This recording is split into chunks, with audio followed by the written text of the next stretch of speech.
morning, this is Frances, welcoming you to the 1908th edition of the Enfield Talking newspaper, Dateline, the 13th of June 2013. The readers this week are Malcolm, Elizabeth, Angela and Frances, with Audrey in the background, and Dave on the controls.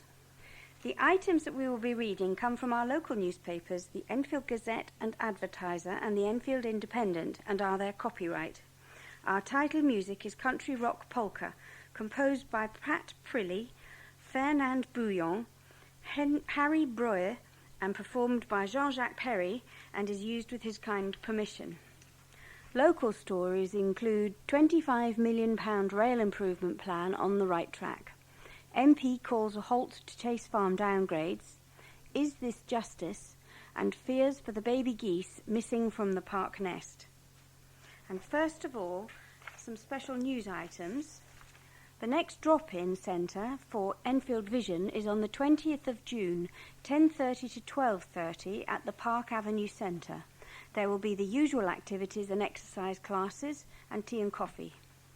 And on the 1st of June, the Enfield Vision AGM is on at 7 p.m. till 9 p.m. at the Park Avenue Centre. Diane de Jersey needs to know if you can come because she has to make arrangements for the refreshments. So please ring her on 0208 805 6578. 8805 6578. If you need transport, you need to ring the Enfield Vision office on 0208 351 7259. That's 8351 7259. And if you're experiencing any problems receiving your Enfield Talking newspaper, please phone Diane de Jersey. She is your listener's representative and will be pleased to help you. Her number is 0208 805 6578. That's 805 6578. And now Malcolm will read the first item of local news. Millions of pounds are being invested to improve transport links in the east of the borough. Mayor of London Boris Johnson looks set to approve recommendations to commit £25 million to upgrade the rail line, with additional services calling at Angel Road Station via Tottenham Hale every hour, along with a £2.5 million upgrade to Angel Road Station in Conduit Lane, Upper Edmonton. The move has been hailed as an important step for the regeneration plans in the Meridian Way area, which include proposals to create additional housing, school and medical services in the area. Mr. Johnson said transport links are a vital precursor to economic development. This money is earmarked for investment into transport schemes which have significant potential to stimulate growth and job creation. Project bosses now have to submit more detailed business cases to the Greater London Authority's Investment and Performance Board. But if given the go-ahead, the rail investment will see 4 trains call at Angel Road Station every hour and will increase passenger capacity.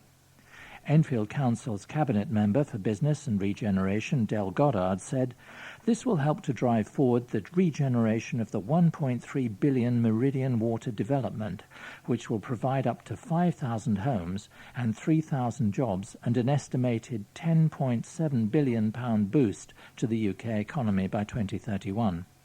We're absolutely committed to creating the ideal conditions for businesses to flourish and ensure they can create the jobs and opportunities for residents while building a stronger, more diverse and vibrant economy for Enfield and London as a whole."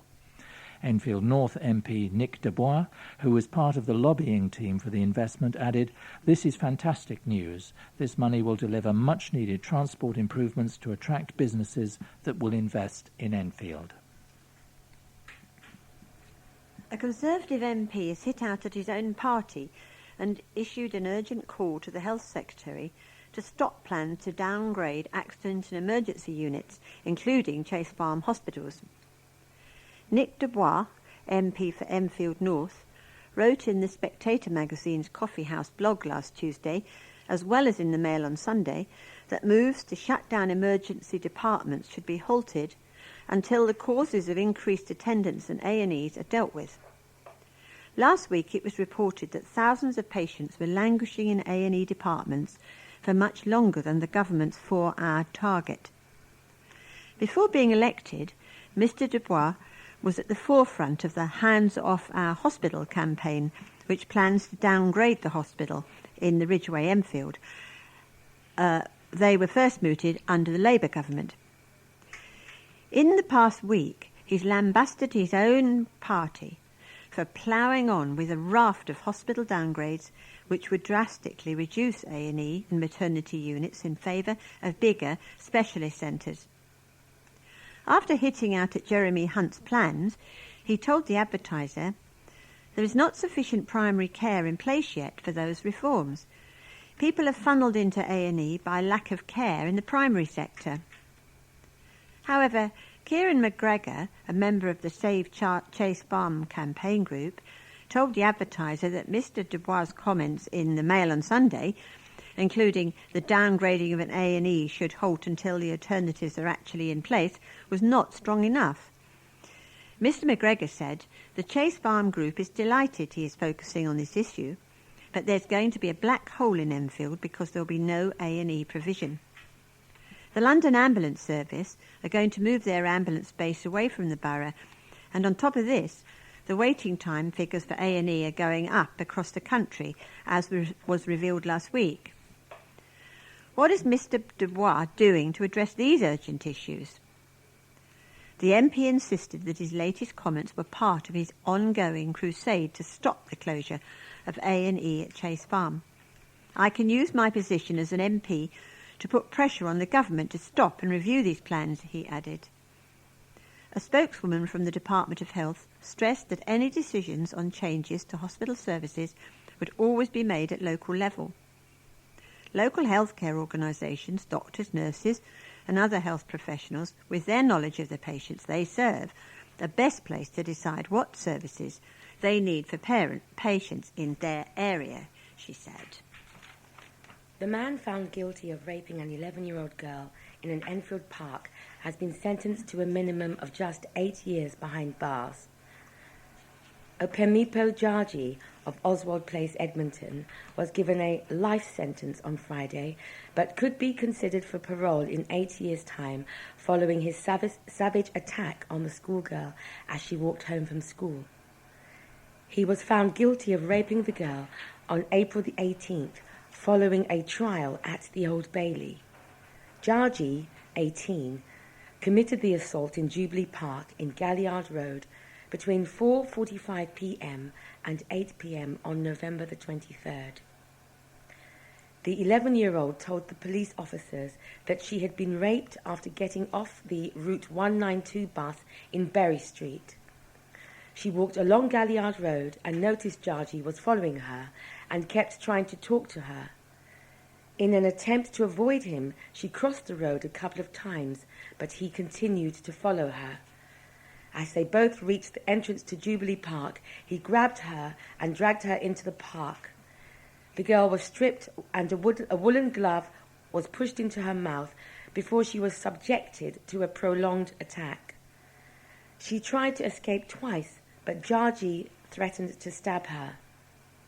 When she finally returned home, the schoolgirl was immediately taken to hospital, where she stayed for 2 days after having surgery for the severe injuries she sustained. A community support officer identified Jaji from CCTV images recovered from the Route 192 bus, and he was arrested for rape on November the 26th of last year. He denied the allegations and instead claimed he had seen a schoolgirl drop her Oyster card as she got off the 192 bus. After picking up the card and handing it back to her, they both went their separate ways, he said. Despite pleading guilty to assaulting a young girl and robbing her mobile phone 2 years before the rape in Jubilee Park, the teenager claimed he had been trying to get himself back on the straight and narrow. Horrible.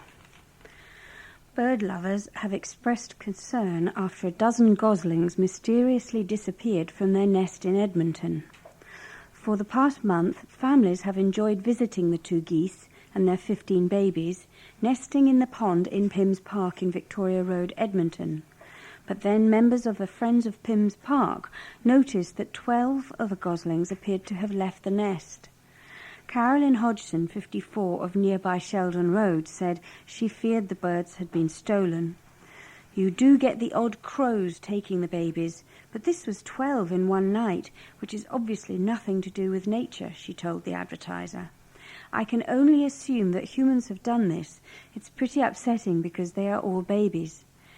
Ms. Hodgson said she had informed the police who patrol the parks about the bird's disappearance, and the group had spent a week searching the area, but so far there was still no clue as to what had happened to the young geese. She said they were always together and lots of families and children would go to see them because they were babies. I just can't think why anyone would just take the babies like that. I thought that maybe someone would have noticed something going on, but doesn't know where to go or who to tell. Anyone with any information about the missing birds can contact the police on the non-emergency number 101. A mother and businesswoman is overwhelmed with excitement after entrepreneur Theo Perfidis gave her accessories firm a helpful boost. Mary Trifona of Cockfosters entered her online store Gold Boutique into the Dragon's Den Stars Small Business Sunday Awards. Each week, Mr. Perfidis rewards independent traders who contact him on social network site Twitter about their business. He reviews the businesses before choosing his favourite 6, which are retweeted to his followers and listed on his website. Mrs. Trifona, 40, decided to give it a go and sent out a message about Gold Boutique, which she set up 18 months ago. She sells a range of belts, most of which she designs herself, as well as jewellery and tiaras. She said, I entered and then didn't think much of it until a friend told me she'd seen I'd won on Twitter. I couldn't believe it. I'm still just overwhelmed with excitement. To get noticed by Theo makes me feel like all the hard work I've put into my business over the last few months has been worthwhile. I really feel like all my efforts have been rewarded. Since Mr. Perfidis retweeted Mrs. Trifona's message, her business now has more than 200 new followers on Twitter and more hits on her website. It was a dream come true for one lucky teenager who got to meet his Formula One hero Lewis Hamilton at the Monaco Grand Prix. Ziam Bikawa, 19, of Henley Road, Edmonton, was whisked off to watch this year's race by Starlight Children's Foundation, which grants wishes for young people with serious illnesses. He was nominated for the award by his social worker at University College Hospital, where he was being treated for Hodgkin's lymphoma, a form of cancer, last year. Following chemotherapy, Ziam is now in remission and was delighted to be able to go on the trip last month with his father. Ziam, who studies economics at University College London, said, I was allowed to choose a holiday or a gift, and so I chose to go to watch Formula One. I had no idea I would actually get to go to the Monaco Grand Prix. I'm a massive fan and I always watch it on the television, so I couldn't believe I was going. Ziam was lucky enough to meet some of his favourite stars, including Lewis Hamilton, Jenson Button, Paul di Resta and Max Chilton, Red Bull drivers Sebastian Vettel and Mark Webber, and this year's Grand Prix winner Nico Rosberg. He said, Lewis Hamilton is my favourite, so it was amazing to meet him. I told him how he nearly gave me a heart attack when he overtook on the last lap of the race in 2008, and he was laughing. I even got to sit in his car. The whole trip was the most amazing and special experience anyone could ask for. An entrepreneur is hoping to raise £15,000 by bringing together the borough's leading politicians to battle it out on the cricket pitch. Vijay Sujan, 66, who has worked in the travel industry for 25 years, is using the match to kickstart funding for a new venture to support disadvantaged young people in Enfield. The match will pit Tory MPs Nick Dubois, Enfield North, and David Burrows, Enfield Southgate, against each other when they meet at the Crease on June the 21st at Holt White's Cricket Club. The event was inspired by Mr. Sujan's love of cricket, as well as his own experiences of being made redundant and seeing young people at the job centre. Young people are at a loss and desperate, he said. I hope we can make a difference in this borough before they become a lost generation. The campaign Skills for Life, Making a Difference, is aimed at some of the 2,300 16 to 24-year-olds currently unemployed in the borough. Mr. Sujan hopes the programme will offer positive support systems and practical help from some of the borough's unemployed over 50s, giving the older generation the opportunity to become mentors. Other groups and businesses providing support include Barclays Bank, Euro Solutions, the Rotary Club of Lower Edmonton, and Enfield Voluntary Action. Mr. Dubois, who will captain one of the teams, said, "My cricket skills are frankly rubbish, but despite that, I'm sure my team will perform well in our efforts to support the campaign." Rival team captain Mr. Burrows told the Advertiser it will be an evening of good fun, food and community spirit, all in aid of the good work that the charity is doing. Andy Love, the MP for Edmonton, newly elected Mayor Chowdhury Anwar, and Enfield Council leader Doug Taylor will all be cheering from the sidelines. The match will start at 4 p.m. and will be part of a fundraising family fun day being held at the club in Holt Whites Hill, Enfield. After his turn on the field, Mr. Burrows will be auctioning items, including a cricket shirt signed by England players, a collection of Amy Winehouse CDs donated by her father Mitch, and tickets to Tottenham and Arsenal games. That will be followed by a barbecue and a disco. For more information, visit www.sfl-mad.org. I'll say that one more time. www.sfl-mad.org. A man has died following a car crash in Brimsdown in the early hours of Sunday morning. The 30-year-old was seriously injured when the car in which he was travelling was in a collision with a lorry in Mollison Avenue, Brimsdown, at about 4 a.m. The driver of a car did not stop at the scene, but a few hours after the crash, police were called to King's Head Hill, Chingford, 2 reports of a seriously injured man. He was rushed to the Royal London Hospital in Whitechapel in East London, where he later died as a result of his injuries.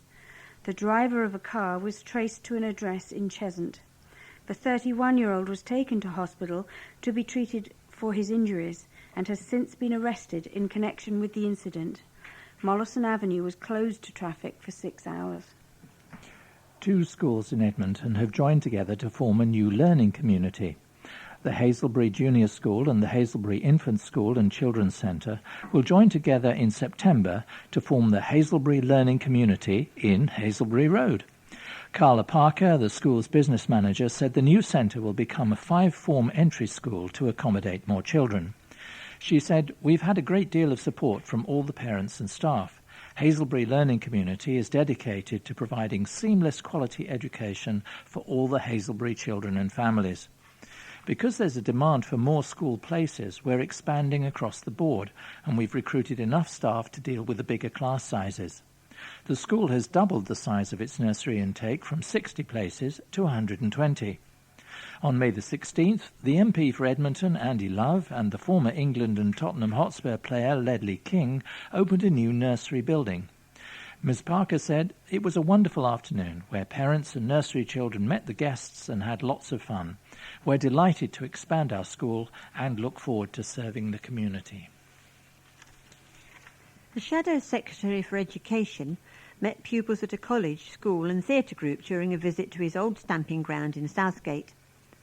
Stephen Twigg, the former MP for Enfield Southgate, dropped into the Jewish Community Secondary School in East Barnet before travelling to Chicken Shed Theatre School in Southgate last Tuesday. The Labour politician later held a meeting with the head teacher of Barnet and Southgate College on the day trip to his old constituency. On his visit to the Jewish school, the MP for Liverpool West Derby chatted to some of the school's young parliamentarians about his career and life in politics. At Chicken Shed in Chase Side, the former Southgate Secondary School pupil watched a performance by the Theatre School's foundation degree students. Susan Jameson of Chicken Shed explained Mr. Twigg had been a long-time supporter of the inclusive theatre group since the 1970s. She said, "We adore him. He's absolutely the nicest man and he's always so interested and thoughtful about our projects." He was visiting in more than a personal capacity, but he was asking all about our projects for children. He chatted to all the students and was open and interested in what we were doing. A gardening college in Enfield has received national recognition for its low allergen garden. Capel Manor College and Gardens in Bullsmore Lane featured live on BBC Breakfast on Monday as part of a discussion about the increase in hay fever sufferers in the UK. Senior gardener Julie Phipps described how a few simple measures can be taken to help reduce the severity of asthma and hay fever symptoms with the correct use of plants and planting techniques. She showed BBC Breakfast reporter and Enfield resident Tim Muffet the Asthma UK-sponsored low allergen garden, which is on permanent display in the grounds of the 30-acre estate. Mr. Muffet said, "I have been suffering from hay fever for years now, and I have been thoroughly impressed with Capel Manor for dedicating a garden for people like myself. It has certainly planted the seed in my mind, and I will take back a lot of what I have learned and use it in my garden." A sub-postmaster is furious. A water hydrant has been leaking outside a post office for 2 months, despite numerous complaints. Alec Biswas complained to Thames Water in April when the hydrant first started gushing water onto the pavement and road outside Ponders End Post Office in High Street. Engineers came to look at the problem, but Mr. Biswas says water has been leaking from the hydrant ever since. He said every day water is gushing out and there is a huge pool of it outside. Sometimes it's 6 inches deep. I'm furious. I've been trying to get something done about it, but nothing's happening. It's terrible that so much water is being wasted, and it's a health and safety issue. A lot of my customers, especially the elderly, have been getting very annoyed about it because they're getting wet on their way in. Mr. Biswas has made several complaints to Thames Water since April. In a statement, Thames Water said it appears there is now another leak on the customer's owned pipe. Our engineers are due to go back out again to help get this repaired by the end of the week. However, Mr. Biswas said, "It's not my pipe. No one has bothered to call me and let me know what is going on. It's terrible. Water is still gushing out. Something needs to be done now." A man who claimed housing benefit while earning more than £50,000 has been jailed for 8 months. Cuadio Williams, 43, fraudulently claimed £32,067 towards his rent while living in Charlton Road, Edmonton. Suspicion fell on Williams after Enfield Borough Council's counter-fraud team received information from Milton Keynes Council proving he also owned a flat in Milton Keynes which was being rented out at £650 a month. Williams, who went on to live in Ramsgill Court in Healands, Milton Keynes, was caught living on benefits with his wife and children while working for several employers, with one job attracting a wage of £50,000. Williams denied 4 charges of dishonestly failing to promptly notify Enfield Council of a change in circumstances, but was found guilty and sentenced at Wood Green Crown Court on May the 23rd. Councillor Andrew Stafford, Enfield Council's Cabinet Member for Finance and Property, said this fraud was committed not because of desperation, but out of sheer greed. Cuadu Williams was in receipt of an income many people could only dream about, but still felt he needed to claim benefits. This is shameful and is absolutely right. It's absolutely right the court should jail him for this disgraceful crime. The property in Edmonton has been recovered by the counter-fraud team's housing investigating officers, and a tenant from the housing waiting list has been rehoused there. Elderly residents will be encouraged to keep their feet firmly on the ground at a day of talks and workshops designed to improve balance and prevent potentially dangerous falls. The event, organised by the Enfield Over 50s Forum, will see residents gather at the Edmonton Leisure Centre in the Broadway, Edmonton, on Monday to discuss the best ways to stay vertical during their senior years.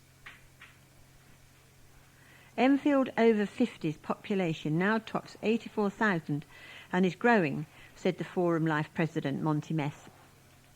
Helping to reduce the risk of them falling as they grow older has always been a key to the work of the Over 50s Forum. Throughout the day, speakers and workshops will encourage people to stay active by taking up activities including swimming, tai chi, dancing or yoga. Mr. Meth said it was important more people in the borough became aware of the dangers of falls and the best way of preventing them.